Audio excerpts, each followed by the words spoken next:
పోరాటం ఆత్మీయ పోరాటం చివరి శ్వాస వరకు ఈ పోరాటం ఆగదు. సాగిపోవుచున్నాను సిలువను మోసుకొని నా గమ్యస్థానానికి. సాగిపోవుచున్నాను సిలువను మోసుకొని నా గమ్యస్థానానికి. పోరాటం ఆత్మీయ పోరాటం నా యేసుతో కలిసి పోరాడుచున్నాను. అపజయమే ఎరుగని జయశీలుడాయన. నా యేసుతో కలిసి పోరాడుచున్నాను. అపజయమే ఎరుగని జయశీలుడాయన. నా యేసు కొరకే సమర్పించుకున్నాను. నా యేసు కొరకే సమర్పించుకున్నాను. ఆగిపోను నేను సాగిపోవుచున్నాను. ఆగిపోని నేను సాగిపోవుచున్నాను. పోరాటం ఆత్మీయ పోరాటం చివరి శ్వాస వరకు ఈ పోరాటం ఆగదు.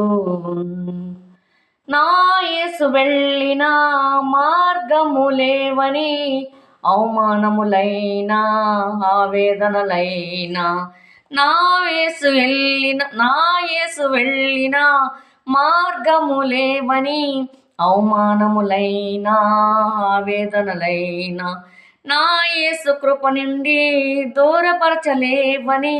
నా యేసు కృప నుండి దూరపరచలేవని. ఆగిపోను నేను సాగిపోవుచున్నాను. ఆగిపోను నేను సాగిపోవుచున్నాను. పోరాటం ఆత్మీయ పోరాటం చివరి శ్వాస వరకు ఈ పోరాటం ఆగదు. ఆదియు అంతము లేనివాడు నా యేసు ఆసీనుడయ్యాడు సింహాసనమునందు. ఆదియు అంతము లేనివాడు నా యేసు ఆసీనుడయ్యాడు సింహాసనమునందు. ఆ సింహాసనం నా గమ్యస్థానం. ఆ సింహాసనం నా గమ్యస్థానం. ఆగిపోను నేను సాగిపోవుచున్నాను. ఆగిపోను నేను సాగిపోవుచున్నాను. పోరాటం ఆత్మీయ పోరాటం చివరి శ్వాస వరకు ఈ పోరాటం ఆగదు. ఆగిపోను నేను సాగిపోవుచున్నాను. పోరాటం ఆత్మీయ పోరాటం. ప్రభునందు ప్రియులరా, ఇది పోరాటం. క్రైస్తవం అంటే ఏదో కలిసి వస్తుందని యేసు ప్రభువుని నమ్ముకోవటం కాదు, కానీ ఎప్పుడైతే మన సిలువను మనం ఎత్తుకుని యేసుని వెంబడిస్తామో అప్పటి నుంచి ఈ జీవితంలో పోరాటాలు ఆరంభమవుతున్నాయి. క్రీస్తు సైనికుల వలె మనం బయలుదేరాలి. భక్తుడు దేవుని ఆత్మచేత నింపబడి కీర్తిస్తున్నట్లుగా పోరాటం ఇది బహిరంగంగా కనిపించేది కాదు, ఆత్మీయ పోరాటం. మరి ఈ ఆత్మీయ పోరాటంలో చివరి ఎప్పటి వరకు ఉంటుందంటే చివరి శ్వాస వరకు ఈ పోరాటం ఆగదు. కొన్నాళ్ళు ఉంటుంది, కొన్నాళ్ళు ఉండదు అనడానికి లేదు. ప్రభునందు ప్రియులరా, అనుభవపూర్వకంగా చెప్తున్నాను, ఇది ఆత్మీయ పోరాటం. ఆత్మీయంగా ఎదగాలనుకునే వారికి, ఆత్మీయంగా ప్రయాణిస్తున్న వాళ్ళకి పోరాటం గుండానే వాళ్ళ ప్రయాణం కొనసాగుతుందని ఈ సమయమందు తెలియచేస్తున్నాను. సాగిపోతూనే ఉండాలి, ఎక్కడ ఆగిపోకూడదు. ఈ పోరాటాల్లో ఆగిపోకుండా సాగిపోవాలి. సాఫీగా ఉండేటట్లయితే లోకమంతా ఎప్పుడో యేసయ్యని వెంబడించును. సాఫీగా ఉండదు కాబట్టి, ఇది ఇరుకు మార్గం కాబట్టి, పోరాటాలతో కూడింది కాబట్టి ఎవరు కూడా యేసయ్య దగ్గరికి అవసరాల కోసం వస్తారు, కానీ ఆత్మీయంగా కొనసాగి పరలోకం చేరుకోవాలనుకునే వాళ్ళు చాలా తక్కువ మంది ఉంటారు. ప్రభునందు ప్రియ సహోదరి సహోదరుడా, ఈ సమయమందు ఈ పాట ద్వారా కొన్ని మాటలు దేవుడు మనతో మాట్లాడాలని మరి నేను ఈ సందర్భం ముందు ఈ యొక్క కీర్తన జ్ఞానిస్తున్నాను. మనం పోరాడేటప్పుడు మనం ఒంటరిగా పోరాడలేదు. మనం అనుకుంటాము ఇన్ని పోరాటాలు నా పైకి వస్తున్నాయి, నేను ఒక్కదాన్ని ఏం చేయను అని మనం అనుకుంటాం. కానీ ఇక్కడ భక్తుడు దేవుని ఆత్మచేత నింపబడి కీర్తిస్తూ నా యేసుతో కలిసి పోరాడొచ్చున్నాను అంటున్నారు.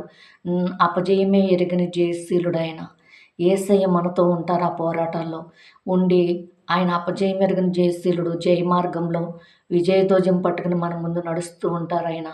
కాబట్టి మరి అపజయం నా యేసు కొరకు మనం సమర్పించుకోవాలి. ముందు మన సమర్పణ కలిగి ఉండాలి. సజీవ యాగంగా మన శరీరాలు ఆయనకు సమర్పించుకున్నప్పుడు మరి ఇక్కడ భక్తుడు అంటున్నాడు, నా యేసు కొరకే సమర్పించుకున్నాను, ఆగిపోను నేను సాగిపోచున్నాను. యేసు కోసం సమర్పించుకున్న మనం ఎక్కడ కూడా ఆగిపోయేవారుగా ఉండకూడదు, సాగిపోవాలని మరి ఈ యొక్క సందర్భమందు తెలియచేస్తున్నాను ప్రభునందు ప్రియులారా. అంతేకాదు ఆయన అంటున్నారు, నా యేసు వెళ్ళిన మార్గములే అని 2వ చరణంలో అంటున్నారు. అంటే యేసయ్య ఏ మార్గం గుండా నడిచారో, యేసయ్య ఎలా ఈ లోకంలో జీవించినప్పుడు నడిచారో, ఎన్ని నిందలు, అవమానాలు, అపహాస్యాలు మరి భరించారో అవన్నీ మన జీవితంలో కూడా ఎదురవుతూ ఉంటాయి. భక్తుడు అందుకే అంటున్నారు, నా యేసు వెళ్ళిన మార్గంలేనని. అవమానములైనా ఆవేదనలైనా, అవమానాలు వస్తాయి, ఆవేదనలు వస్తాయి. ఎందుకంటే ఈ ఆత్మీయ యాత్రను అడ్డుకోవాలని, ఆపు చేయాలని అపవాది ఎన్నో రీతిలుగా మనపై పోరాడుతూ ఉంటాడు. మరి మరి యేసయ్య మనం అప్పుడు భక్తులు అంటున్నారు, నా యేసు కృప నుండి దూరపరచలేవని మనం ఏ నమ్మకం కలిగి ఉండాలంటే, ఈ అవమానాలైనా ఆవేదనలైనా నా యేసు కృప నుండి నన్ను దూరపరచలేవనంట. మనము ఆగిపోకుండా సాగిపోయేవారుగా ఉండాలని ఆయన కీర్తనలో తెలియజేస్తున్నారు. 3వ చరణంలో ఆది అంతము లేనివాడు నా యేసు ఆసీనుడయ్యాడు సింహాసనందు. ఆది అంతం లేని దేవుడు, ఆది అంతం ఉన్న దేవుడు, ఈ భూమి అంతమైనప్పుడు కూడా ఉండే దేవుడు. ఆది మొదటివాడు కడపటివాడు ఆయన. ఆది అంతం లేని ఆయన ఆసీనుడై తండ్రి కృపాసమందు ఆసీనుడై ఉన్నాడు ఆయన. త్వరగా రావడానికి, మనల్ని ఎదుర్కోవడానికి, పెండ్లి కుమార్తెగా, పెండ్లి కుమారుడిగా మనం పెండ్లి కుమార్తెగా సిద్ధపడి ఆ మధ్యాకాశంలోకి మరి కొనుపోబడినప్పుడు మనల్ని ఎదుర్కోవడానికి ఆయన పరలోకం నుంచి మరి మహిమ మేఘాసీనుడే రానే ఉన్నాడు ఆయన. ఆ సింహాసనం మీద ఉండి మరి నేడో రేపో తెలియదు రావడానికి సిద్ధంగా ఉన్నారు ప్రభు. ఆ సింహాసనమే నా గమ్యస్థానం అని భక్తుడు కీర్తిస్తున్నాడు. ఆ సింహాసనం నా గమ్యస్థానం. మన గమ్యం ఈ లోకంలో ఏది లేదు ప్రభునందు ప్రియులరా. ఆ సింహాసనమే, ఆ దేవుని సింహాసనమే మన గురి గమ్యము. కాబట్టి ఆగిపోతే మనం సాగిపోలేం, ఆగిపోతే రాకడలో ఎత్తబడలేం, ఆగిపోతే ఆత్మీయాత్రలో ప్రభువుని కలుసుకోలేం. కాబట్టి అందుకే భక్త ఆగిపోని నేను సాగిపోవచ్చున్నాను, ఆగిపోను నేను సాగిపోవచ్చున్నాను. పోరాటం, ఆత్మీయ పోరాటం,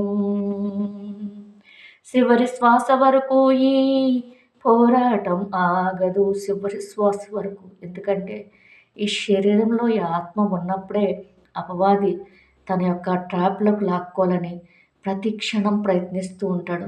ఈ శరీరం నుంచి ఆత్మ బయటకు వెళ్ళాక ఇంకా అపవాదితో పోరాటాలంటూ ఏమీ ఉండవు.